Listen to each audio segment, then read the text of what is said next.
আসসালামু আলাইকুম ভাই বোনেরা, আপনারা কেমন আছেন? আশা করি ভালো আছেন, আমরাও ভালো আছি। দেখুন, আজকে আমরা পাঙ্গাস মাছ দিয়ে সিসিঙ্গা দিয়ে আলু দিয়ে রান্না করব। চলুন কীভাবে করি আপনাদের দেখাই।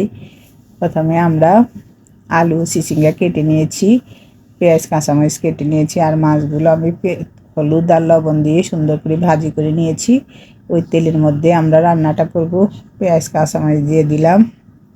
পেঁয়াজ কাঁচামরিচগুলো একটু ভেজে 1 চামচ রসুন বাটা দিয়েছি, 1 চামচ গুঁড়ামরিচ, 1 চামচ হলুদ আর 1 চামচ লবণ দিয়েছি।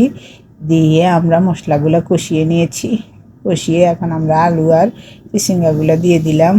দিয়ে ভালো মতন মশলার সাথে ভাজবো। তরকারিগুলো এইভাবে ভেজে নেবেন প্রায় 5 মিনিটের মতো, তাইলে দেখবেন ওই তরকারি খেতে খুব ভালো লাগে। এভাবে ভেজে নিয়েছি দেখুন। তারপর আমি পানি দিয়ে দিলাম, কিছুক্ষণ কষিয়ে তারপর আর একটু পানি দিব। প্রথমে একটু কষিয়ে নেই, ঢাকনা দিয়ে দিলাম। প্রায় 10 মিনিটের মতো আমি এভাবে কষিয়ে নিয়েছি। এবার আমি আরও একটু পানি দিচ্ছি। এই পানি সমেত আর একটু কষিয়ে নেব, নিয়ে তারপর মাছগুলো দিয়ে দেব। যখন বলক আসবে পানি ঝোলের মধ্যে, তারপর আমরা মাছ দেব। দেখুন বলক চলে এসেছে, এখন আমরা মাছগুলো বসিয়ে দেব। এভাবে চিচিঙ্গা তরকারি রান্না করলে খুব মজা হয়। আপনারা বাড়িতে রান্না করে দেখবেন, ভালো হলে আমাকে কমেন্ট করে জানাবেন। দেখুন আমাদের রান্নাটা আরও 5 মিনিটের মতো আমরা রান্না করব, তারপর নামিয়ে নেব।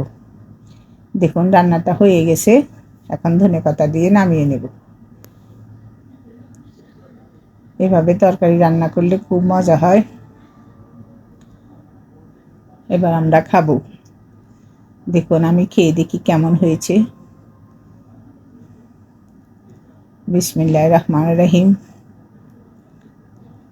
চিচিঙ্গাগুলো একদম নরম হয়ে গেছে, একদম তাজা চিচিঙ্গা ছিল। বিসমিল্লাহির রহমানির রহিম, খুব মজা হয়েছে। এভাবে আপনারা রান্না করে খাবেন। আর আমাদের চ্যানেলটা সাবস্ক্রাইব করে দিবেন, লাইক করে দিবেন, শেয়ার করে দিবেন। আজ এ পর্যন্ত, আল্লাহ হাফেজ। যে যেখানে আছেন ভালো থাকেন, সুস্থ থাকেন।